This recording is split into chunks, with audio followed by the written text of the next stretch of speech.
لأنه عيب وعار أن صحفي ما عنده شي علاقة بالمغرب، هو سوري ودرزي، يعرف المملكة المغربية وقيمتها ويحترمها ويخاطبها بما تستحقه. كذلك يكشف حقيقة النظام الجزائري في الصفحات ديالو المليونية، دائما كيكشف الحقيقة ديالهم. وانت اللي المفروض مغربي ولد المغرب كدير تصريحات ضد الوطن ديالك وضد المؤسسة الملكية، بل وتطبل للنظام الجزائري وللجزائريين ضدا في المغرب وضدا في مشاعر 40 مليون مغربي للأسف الشديد. ها هو تاني حضروا البرارد المغربية، هو التاي وكعب غزال والمحنشة والبريوات والصواني، واجيو تاخذوا من عند بادر الكلام والحقائق والتسريبات والأسرار والمعاني. وبطبيعة الحال بصبع الزرق معنا دائما يعاني. إخواني أخواتي، أهلا وسهلا ومرحبا بكم في حلقة جديدة وموضوع جديد مهم جدا. حنا المغاربة عندنا بزاف ديال الأسماء المغربية الوازنة اللي كنفتخروا كنتشرفوا بها، كيشتغلوا كصحفيين وإعلاميين في عدد كبير من القنوات الدولية والأوروبية والشرق الأوسطية. كنحبوهم وكنفتخروا بهم أولا لأنهم كيمثلوا بلادهم أحسن تمثيل ويعطون صورة مشرفة عن المملكة المغربية. الشيء الثاني أنهم دائما واضحين في قضاياهم الوطنية وللدفاع ديالهم عن المملكة المغربية، ولأنهم ما جالسينش في المنطقة الرمادية. إلا أنه عندنا واحد الشخص وهو مغربي خرج من هذه اللائحة ديال الناس اللي كنفتخروا بهم، هو محمد الرماش. محمد الرماش، غير هو ماشي الرماش اللي كتعرفوه البزناز اللي تيبيع ويشري في المخدرات، هذا رماش اخر وكيبزنز في حاجه اخرى. هذا كيبيع ويشري في التراث والموروث والهويه المغربيه. الشيء اللي خلاه انه يقول عليهم تاريخ مشترك وموروث مشترك ما بيننا وما بين اللقطاء، تاريخ وصنيعه فرنسا. مؤخرا المغاربه في منصات ديال التواصل الاجتماعي شافوا واحد البرنامج أصدرته قناة الخنزيرة القطرية الإخوانية. برنامج العنوان ديالو مغارب على أثير، كتكلم فيه على برنامج حواري ديال البودكاست.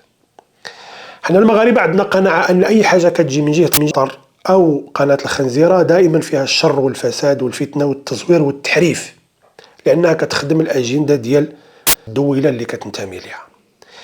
اللي صدم المغاربة أو اللي خلى المغاربة يتفاعلوا مع هاد أثير ولا مع هاد مغارب، وهو أن هذا البرنامج قدم بلسان مغربي للأسف، وكان النجم ديالو هو محمد الرماش اللي خرج كيتكلم على أن التراث والموروث المغربي. وللأسف الشديد هنا كيوقع واحد التقاطع بينه وبين واحد المسؤول المغربي عندنا اللي كان خرج واحد المرة وتنادم به الحال على فكرة، لما قال بأن التراث والموروث المغربي هو مشترك بين البشرية.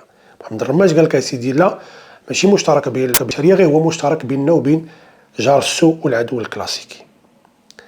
هادشي اللي خلى المغاربه ينوضوا يديروا واحد الحمله على مواقع التواصل الاجتماعي، وكنقصدوا بها بالضبط منصه ديال تويتر اكس حاليا، تويتر سابقا، ويعرفوا شكون هو هذا محمد الرماش اللي هو احد نجوم الجزيره او احد الشباب المغاربه المعروفين في قناه الجزيره. وعلاش ناض كيتكلم على التراث المغربي المشترك ما بيننا وما بين جيران السوء. الشيء اللي خلى محمد الرماش قشبته تضيق، مع انه المفروض ان الصحفي والاعلامي وبالضبط في قناه الجزيره كيكون هنالك الراي والراي الاخر.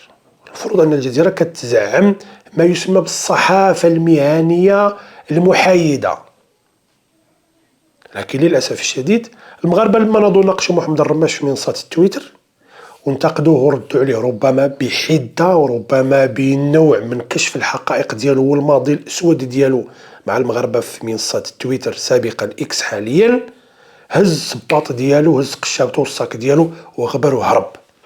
هنا كيتأكد لنا أن محمد الرماش كيمارس داكشي اللي كان كينتقدوا هذه 5 سنين 6 سنين في منصات اكس. كان كينتقد الديكتاتورية في المغرب والقمع والاستبداد، وإذا به كيمارسها نفسها في تويتر. لما انتقدوه المغاربة مارس عليهم القمع والاستبداد، بلوكا النص ومنع النص، ولما لقى راسو تزير هز حوايجو وغبر وأغلق صفحته نهائيا على منصة اكس. هذا محمد الرماش هذا على فكرة اللي مؤخرا ظهر لما نضوا المغاربة بداو تيفتشوا شوية من موراه، اكتشفنا العجب العجاب. هنالك أقوال ديال بعض الصحفيين اللي كتقول بأن السي محمد الرماش هو أحد أعضاء 20 فبراير، شنو اللي خلانا نقولوا هذا الكلام؟ لما دخلنا المنصه ديال اكس، الصفحه ديالو قبل ما يسدها ويغلقها، لقينا السيد هاز داك الفكر اليساري، مره انتقد الملكيه، ومره انتقد الدوله، ومره تكلم على مغربيه الصحراء، ومره انتقد القضاء في المغرب. كل مره كيكريتيكي شي حاجه في المغرب. هنا خلى المغاربه يواجهوه، يقولوا له السي الرماش، حنا عارفين بان الاعلاميين في قناه الجزيره كيشترط فيهم جوج ديال الشروط.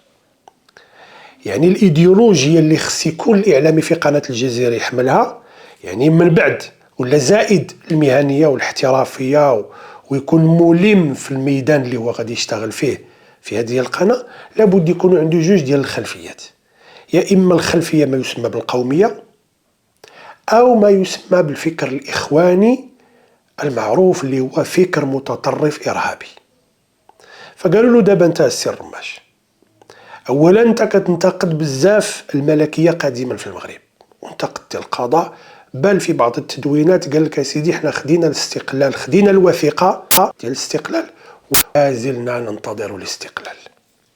غير هو قولنا واش انت قومي قوماجي على الراي ديال فيصل القاسم، ولا انت اخواني؟ وإذا كنكتشفوا ان السي الرماش صبروا قليل هرب تويتر. هذا البرنامج هذا اللي دارته قناه الخنزيره ماشي الغرض منه الراي والراي الاخر، وانما الغرض منه الضرب في الهويه والموروث المغربي. ومؤخرا اذا رديتوا البال، قطر خدامه كدير واحد النوع ديال التغلغل في وسط المغاربه بطريقه او باخرى. هذيك النهار كنشوفوا واحد السيده جايه من قطر كيتعلموا الزليج، وفي اللقاء ديالها الصحفي للاسف في القناه المغربيه لما تتكلم على الزليج وكتكلم على الموروث المعماري المغربي كتقول له اسلامي، وفي نفس اللقاء لما كتكلم على الزخرفه وداك الشيء ديال قطر اللي ما عرفناش منين جابوه كتقول عليه قطري. هاد الموجه نايضه تقريبا هذه واحد السنه، انه بعض الدول الخليجيه نايضه كدير واحد النوع ديال السرقه والسطو على التراث المغربي ونسبه الى الاسلامي باش يبقى فضفاض، كل واحد يقول لك راه عندي حقي تما بما انه اسلامي فهو مشترك به المسلمين. الرماش غادي تا هو على نفس النهج وخارج في هذا البرنامج وكيتكلم اسيدي على الهويه المشتركه، وانه يريد بهذا البرنامج ان يعيد ترتيب الاوراق فيما يتعلق بسكان شمال افريقيا، وكيقصد بالضبط المغرب والجزائر تونس والسوريا وموريتانيا. السي محمد الرماش هرب من تويتر، ولكن مازال في باقي المنصات الاخرى، مازال في المنصه ديال الفيسبوك، وكذلك مازال في المنصه ديال الانستغرام، وعنده قناه صغيره في اليوتيوب. العجيب والغريب اننا لما شنا السي محمد الرماش هرب، لقيناه يستنجد بجلاله الملك وجايب خطاب ملكي كيتكلم على اليد الممدوده للجزائر والاخوه بين الشعبين.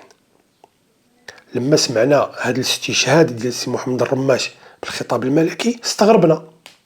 غادي تقولوا لي علاش استغربنا؟ غادي نقول لكم استغربنا لان السي محمد الرماش اللي كيستشهد بالخطاب الملكي، سمعوا شنو كان قال على الخطابات الملكيه سابقا في منصه ديال تويتر.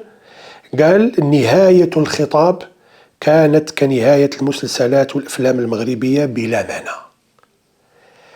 دابا انت السي الرماش واش كتآمن بالخطابات الملكيه وكتستشهد بها اقتناعا منك بها، ولا فقط كتستشهد بالخطابات الملكيه على قاعده كلمه حق اريد بها باطل باش تسكت بها المغاربه لما واجهوك بفكرك المنحرف على منصه اكس اللي انسحبتي منها وحاولتي تمسح التغريدات، ولكن المغاربه كلهم شافوا ديك التغريدات واحتفظوا بها عندهم.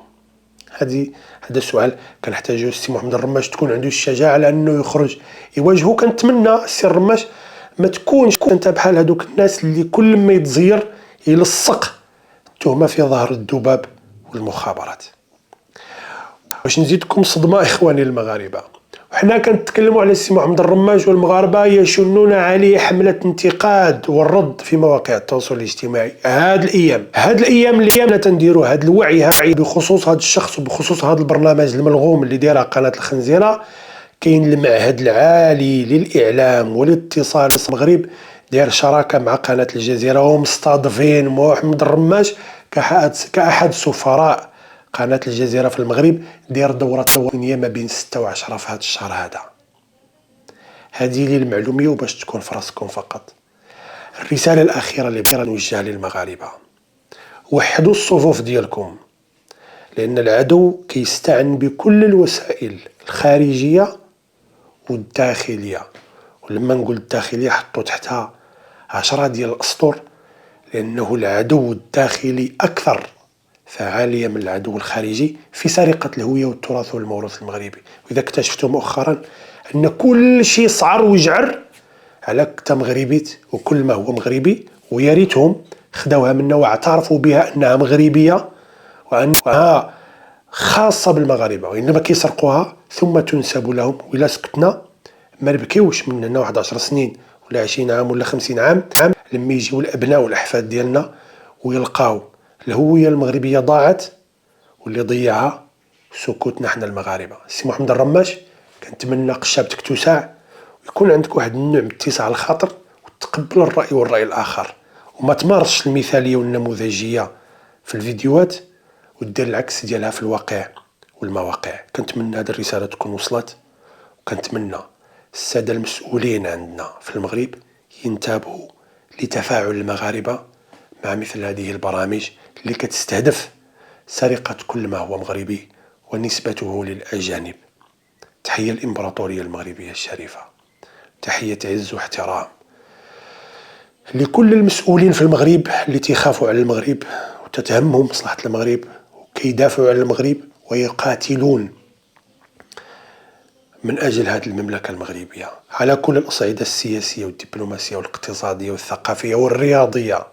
وكنتمناو أن وزارة الثقافة تركز شوية مع المغاربة وتسمع شوية لصوت المغاربة. وكنتمناو من الوزير السي مهدي بن سعيد يعطينا واحد شوية من وقته ويسمع للأصوات ديالنا، لأنه كاين بزاف ديال العقلاء عندهم ما يقولوا